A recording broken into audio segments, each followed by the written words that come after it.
Hey everyone, welcome back to the channel. I have a special guest today. I know I always say that, but it is a very special guest. First time on the channel, Mr. Oktay Kavrak, Head of Strategy Communications at Leverage Shares. So how are you, Oktay? Welcome to the channel for the first time. Thanks a lot for having me, Adriana. Great to be on. I have so many questions for you. So leverage shares has, I get asked all the time by EU, residents that live in the EU. It's hard for me to invest in income-oriented or cover call ETFs on the US stock market, Canadian stock market.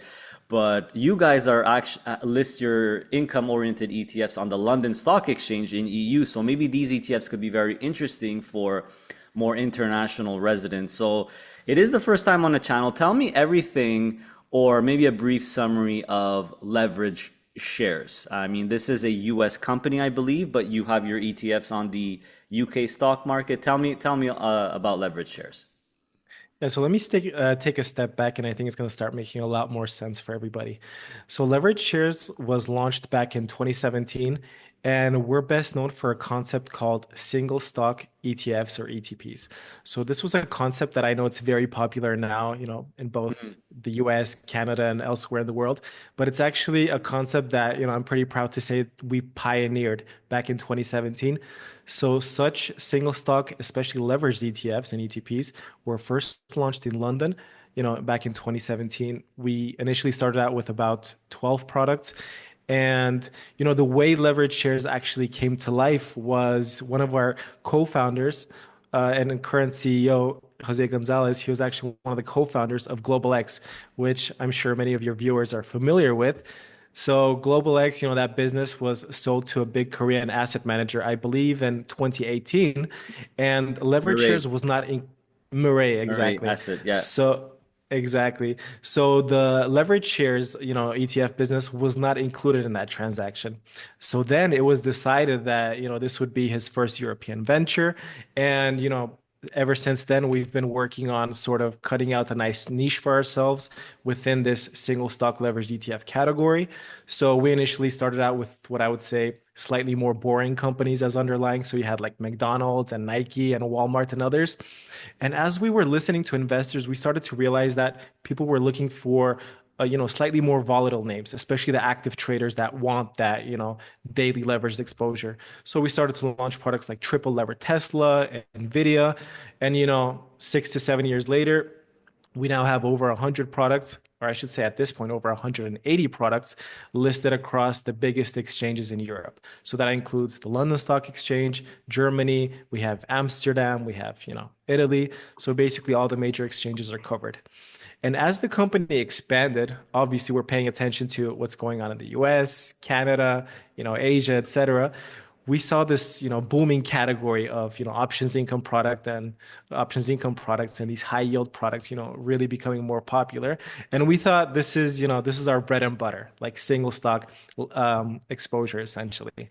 So we brought that, single stock options income exposure, and we're the first company to do that or introduce that concept in Europe as well. Hmm. So this was launched a little bit over a year ago. We were initially launching these products around obviously the most popular single stock names. We've then expanded slightly since, but at this point we now have 19 of what we call these income shares products. And yeah, I mean it's been very positive to see the growth over the last few years. Yeah, I mean, here they are right here. So obviously you guys have other things besides the income share. So this is kind of like a subcategory under leverage shares, right? Income shares. So I'm on the homepage here That's at income shares and I'm looking what you have. So yeah, I mean, you guys have a lot of single stock, I would say income-oriented ETFs. I was about to say covered call, but these are yeah, not actually, I believe, covered call. You do a put strategy, which I'm going to ask you all about in a second. I just want to show the audience what kind of stuff you have, what kind of products you sure. have right now. So these are your single stocks. So it's all the big, very popular ones that we see in the US and Canada, right? Of course, you have your Coinbase and Tesla, and Nvidia, AMD. MicroStrategy, of course, it wouldn't be complete without the MicroStrategy. But what I've noticed also is that you also have a Nasdaq 100, and S&P 500, zero DTE income oriented strategy. You have some on commodities as well, gold and silver. If we look at other, you also have a TLT one and a Magnificent Seven one. So pretty popular stuff. So tell me a little bit, what kind of investor do you have in mind when launching these? Tell me a little bit more about the more on the specific side of the income shares here, ETPs. Sure. So you hit it right on the head, right? We wanted to make a very clear bifurcation between the product offerings. So we wanted investors to clearly understand that obviously we have the leveraged offerings, which are for the active investors or the active traders, I should say. Yeah. And then this new subcategory of products that we launched, which we call income shares. These are options, income, exchange traded products. And obviously, the audience for these kinds of products is very different than from the average active investor, right? So these are people looking for monthly income. These are people looking for, steady cash flows and essentially being able to capitalize on the volatility of obviously some of the most popular names in the world. Yeah. When we initially launched the products, we had to, be, I would say, a little bit more plain vanilla in sort of the strategy that we were running. So we were doing covered calls with basically a similar strike price for all of the products, because one of the things that non-European investors might, not be aware of is that there's a difference in trading hours with Mm, where the actual ETF or ETP trades here in Europe and where the options are sold, which are obviously based on US stocks and trades only during US stock market hours. So because you have to, work with market makers and because they have to be able to price these products throughout the trading day, there were a lot of, conversations that we had to have with the market makers and with other counterparties that we're working with, here in Europe to make these products viable for the market. Um, so, I can say it was a pretty painful process at the very beginning, right? Because there was no concept of, doing monthly dividends on a strategy that's very active. Because if you think of the likes of, QYLD comes to mind. This product was launched, I think it might be the first covered call ETF in the world, right? So this was also launched in Europe, but it's index based, right? So everybody knows exactly what's going to happen, and the options aren't traded that often. Whereas with us, we wanted to do weekly options trading. So when we first started out, like I said, it was, very straightforward in terms of how we approach the strategy.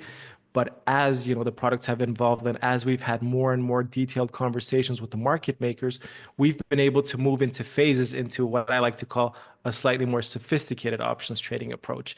And yeah, I mean, if we're able to see, if investors want to check out the performance, especially since the latest launch, I think a lot of the products have not only kept up with even the underlying instruments, but in multiple instances, they've even outperformed. So it's really promising to see. I can't wait to ask you all about the specific strategies. That's Sure. what I'm most curious in. But before we get into that, I just want to ask you real quick. These are listed on the London Stock Exchange, right? And honestly, I have a lot of members in my community that are from Germany, that are from the Hmm. UK, that are from London or Switzerland, and they always have Hmm. trouble accessing the US income-oriented funds. There's tax stuff as well. So Yeah. are these really what kind of would you say these are best suited for maybe Europe residents, people in Germany or UK? What are the advantages that they would have owning these versus cover call ETFs in the US, for example? Yeah. So currently, the way local regulations work, and the way when I say local, I mean obviously it's going to depend whether you're at the UK or Germany or Italy, but it's very difficult for the average European investor to buy a US based ETF. In many cases, if you have a normal brokerage account and you're not classified as a professional investor, you cannot buy a US ETF, right? So investors based here, they essentially are left out of the entire options income, ETF game, entirely, right? So that's why we wanted to make the strategy accessible to them. And there's very different, quirks within the European market. And I think Kathy Woods called it the most complex or the most sophisticated ETF market in the world because it's so fragmented. You have the different currencies, you have the different jurisdictions, you have the different languages. different tax treatment. Hmm. And as a non-US investor, if you're buying US domiciled funds, then there's a lot of different tax treatments that you have to be aware of. There's different withholding taxes. Obviously, this is not tax advice, and everybody needs to look into their own specific situation. But what we've heard from many advisors is that they almost always prefer to buy a locally domiciled instrument just because it's more straightforward when it's time for tax season and they have to sort of classify where that income is coming from. Yeah, very interesting. I've actually heard the same thing from those residents outside Yeah, of North America. It's very, very hard. Options are not allowed. It's just a nightmare, a logistical red tape nightmare. So let's say, before we talk about the strategy, let's say sure. there's a resident or someone watching from Germany, from the UK. They have questions. They want to get in Yes. touch with somebody from your team or somebody from Leverage Shares. Is that an option that's available? Do they go to their website and just fill out the form and maybe they could ask a question that way? What would you say if someone has some questions? What should they do? So what I would say is that we try to be active on multiple fronts, right? So the most straightforward way is to just drop us an email at info@leverageshares.com.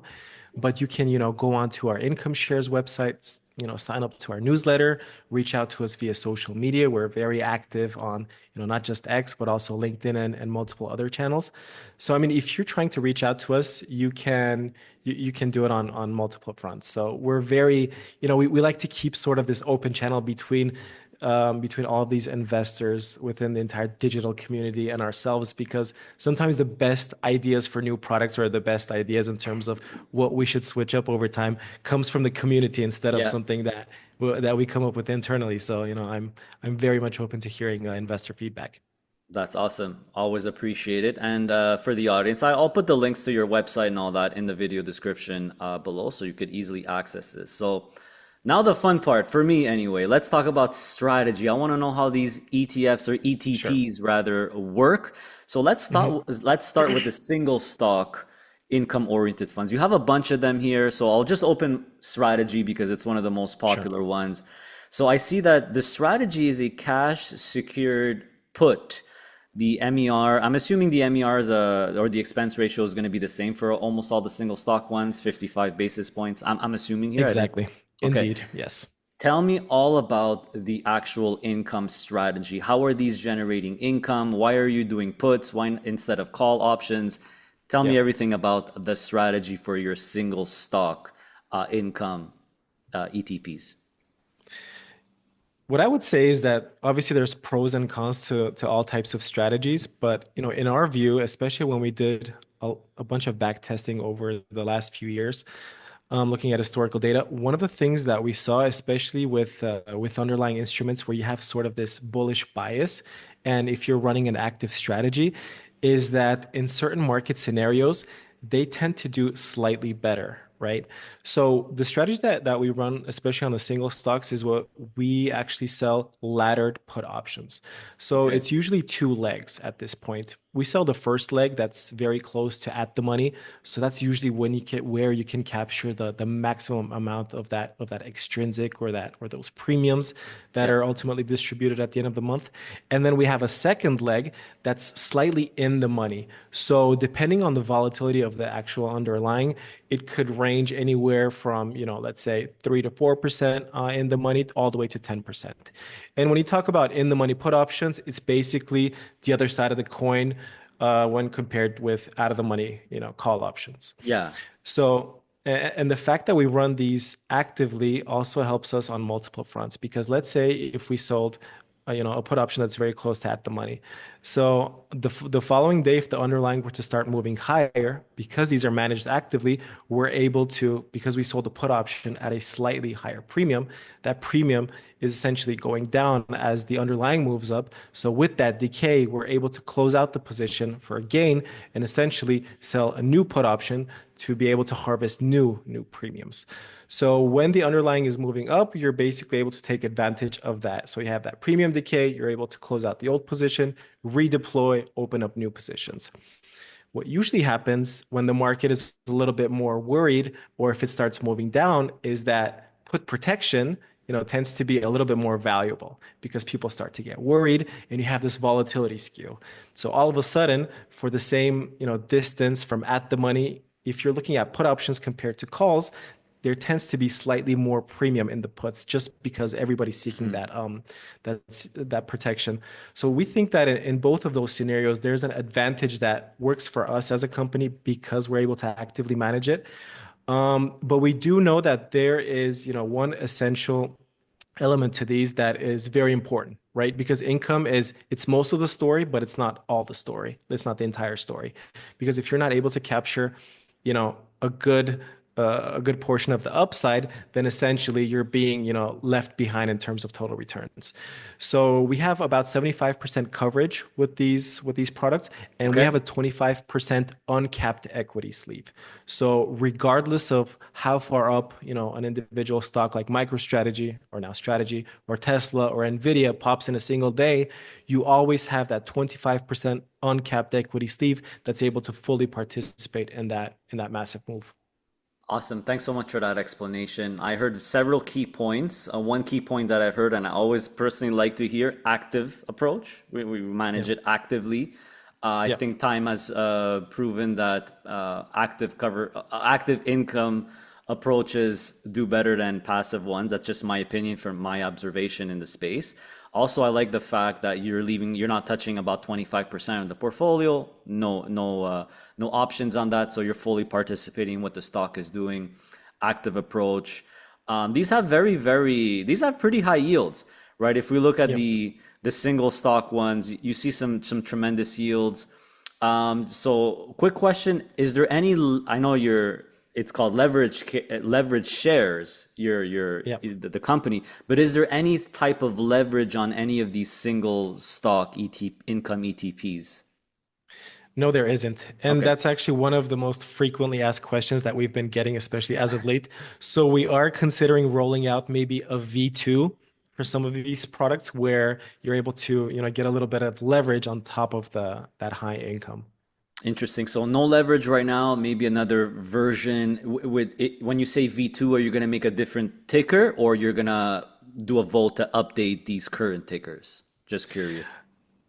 I mean, like it hasn't been decided internally, Okay. but it would probably be a separate ticker just because, we don't want to alienate the people that are already interested and, happy with the products Makes sense. as they currently stand. Interesting. Interesting. And these are monthly, all the single ETPs are monthly payers? Exactly. So one of the other quirks of the European market is that you can trade these in multiple currencies, right? So whether you want to buy them in US dollars or pound sterling or euros, you can do that.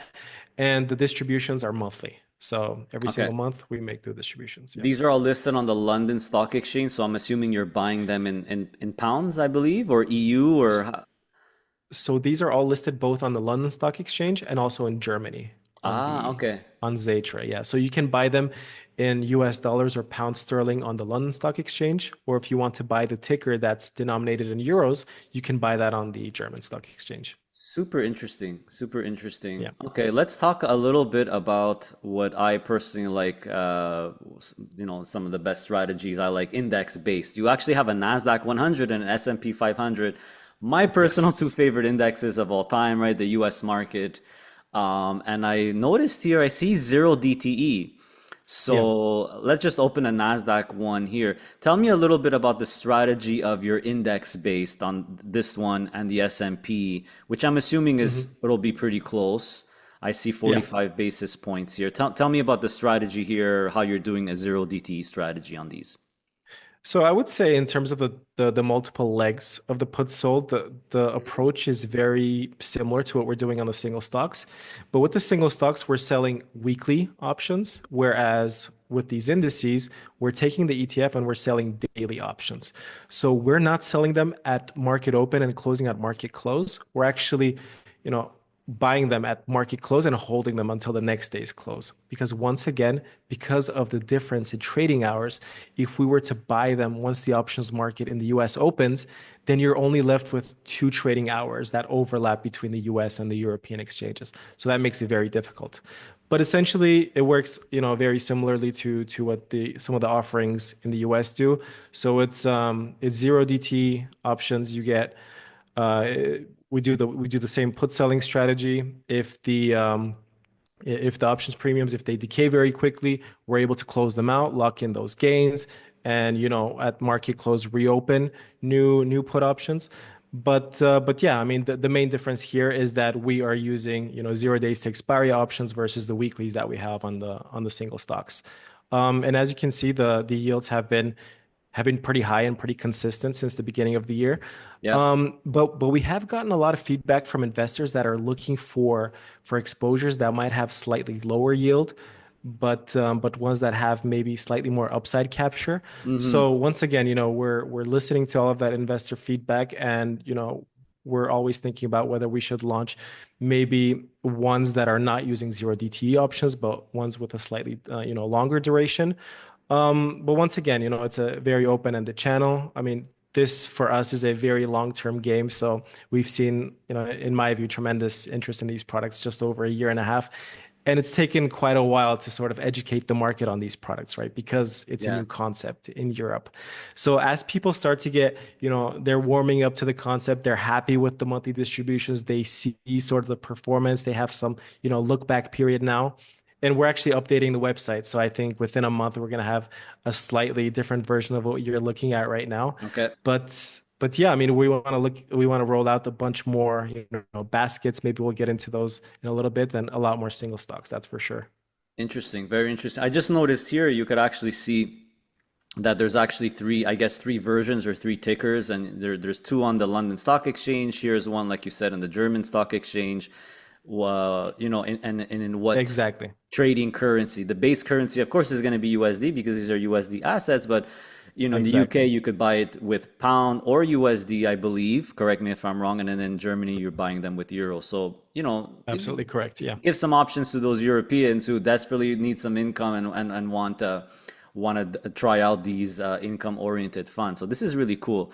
By the way, I did forget to ask you, how are you holding the positions? So are you holding them synthetically with options? Are you, I could see here, are you actually just holding the SPY or the S&P 500 and the NASDAQ 100 and writing the options? What's the strategy in terms Exactly. of the holdings?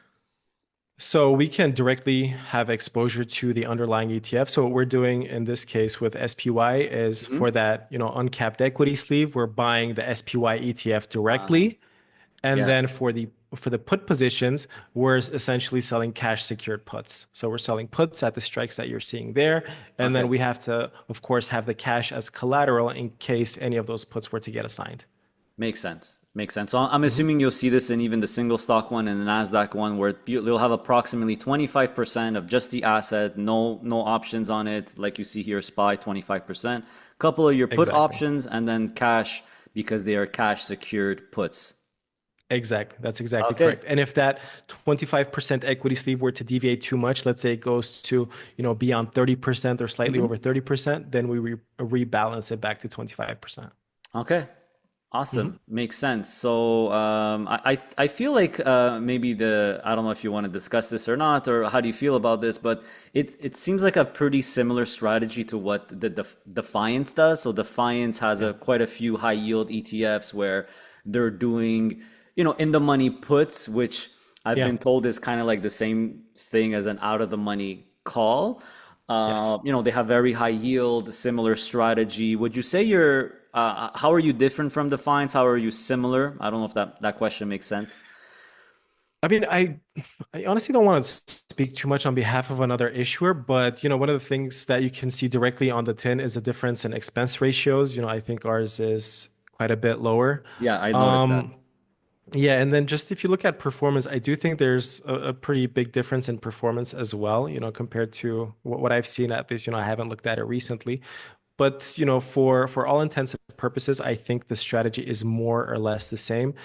So one of the things with zero DT strategies is that Mhm. you're able to sort of maximize sort of capturing that daily, that time value, that extrinsic almost every single day you're able to harvest it. And that's probably a lot higher than what you're able to do with compared to if you sold, weeklies or even monthlies, right? But it does come with a downside because you're doing so many transactions and because you're getting that added yield, there is a limit in terms of how much of the upside that you're able to capture, especially if you're not having that overnight exposure. So, in my view, it's a great product for, we say aim for maximum yield, right? And the main objective and the main strategy is around sort of gaining the maximum amount of yield. But then that second element is also you want that upside capture because, one without the other, becomes, I don't want to say pointless, but almost sort of defeats the idea, right? So the zero DTs, they've been actually among the most popular when you compare with the single stock offerings. But we do have some slightly different ideas where we might either tweak the strategies on the zero DTs slightly, or like I said, just like with, possibly launching a leveraged version of the single stocks, we might just launch another version of the index-based products just with a slightly differentiated strategy. So, there's a lot of conversations that we're having internally, but like I said, the feedback's been very promising. So we definitely want to explore a bunch more ideas. Yeah, and I think you'll probably get this next question a lot. I certainly still get it a lot. A lot of investors are they're kind of worried because they see these really, really high yields and it's very attractive, but then they look at the stock Yeah. charts and they see that it's the yield is so high, and we know that the distributions, the yield, basically you're giving part of the net asset value of the ETP out to the investor. But more Yeah. newer investors, they don't like seeing stock charts go gradually down. I think you kind of alluded to this point before where people told you, well, we're interested in maybe less yield Hmm. product. I always tell people, well, listen, you could just reinvest a portion of your distributions, but a lot of investors don't want to do that. They just want to live off the funds and spend all the money. What would you say Yeah. to investors who are skeptical or scared when they see those stock prices going down? What would you tell them?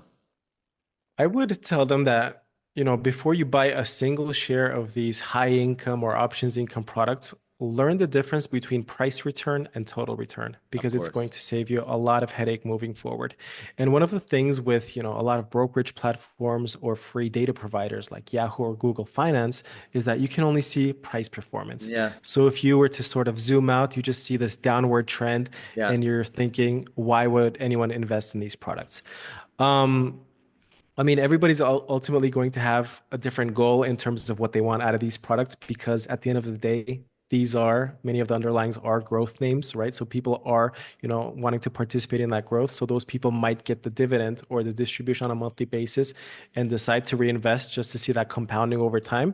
And there might be others that will say, I just want the price to be stable. I want to get my monthly distribution and I want to use that to, pay my expenses buy, different ETFs, different stocks. Everybody's going to have their own reason. But you really have to understand the difference between total return and price return. Because if you're looking at just the price return, the story is incomplete or misleading at best. That's what I would say. I say that all the time. I 100% agree with you. It's one of the most common mistakes investors do with these products, especially newer investors. Stop looking at, I always say the same things. Got to stop looking at stock charts all the time. Yeah. They don't tell you the whole story. You're kind of judging a book by its cover, which, I mean, is a popular phrase.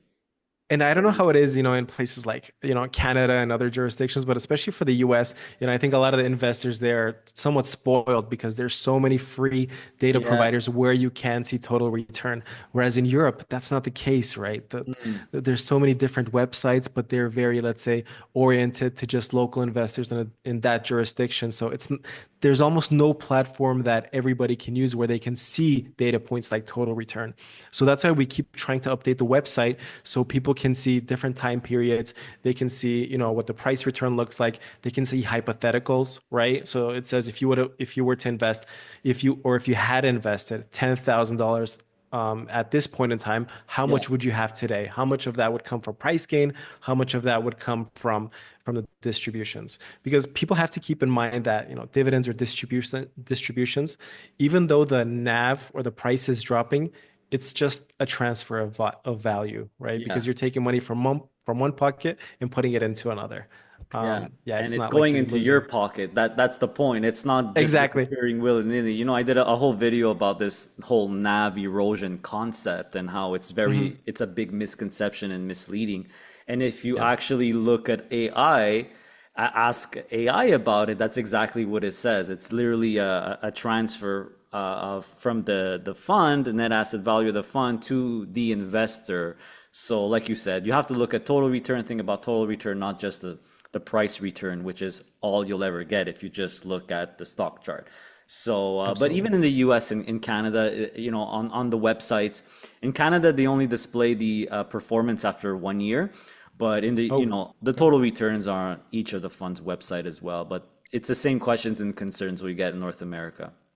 So Okay. Makes sense. that's all the questions I had today. Octay, you've been a really good sport. I will tell my audience that you basically said, ask me anything. I got nothing to hide, and you were very open and honest. That's always appreciate that. And I'll ask my audience, look, if you have any questions, put them in the comment section below. Send an email to Octay and the company Leverage Shares. They've been more than open and honest with me, so I'm sure they'll do the same thing with you guys. So any closing remarks, Octay, you have? No, all I will say is I just want to encourage anybody and everybody to reach out to us, have a look at our Mhm. suite. I think we have a few unique products that don't even exist in the US, or they didn't at least until recently. We have a few commodities linked products. We have, a Mag 7 basket product. I think that's also one of the first or the first in Europe.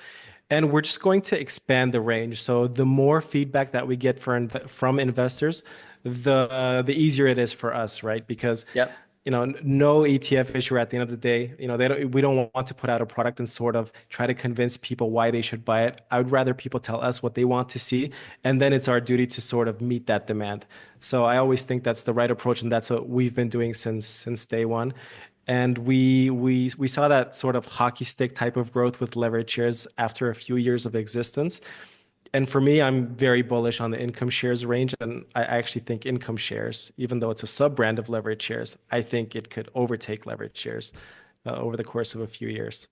Well, definitely keep an eye on it. Hope to have you back on the channel. And like you said, you have several stuff here, some pretty unique stuff, I'm sure, especially in Europe. You have a gold and silver, one Mag Yeah. 7, a TLT one, as well as some indexes, single stocks. So I encourage everyone check it out, incomeshares.com. If you have any questions, send them their way, and they'll be more than happy. So hope to have you back on the channel, Octay. And thanks so much for taking the time. I hope you have a great Thank, day, my friend. Take care. thank you, Adriana.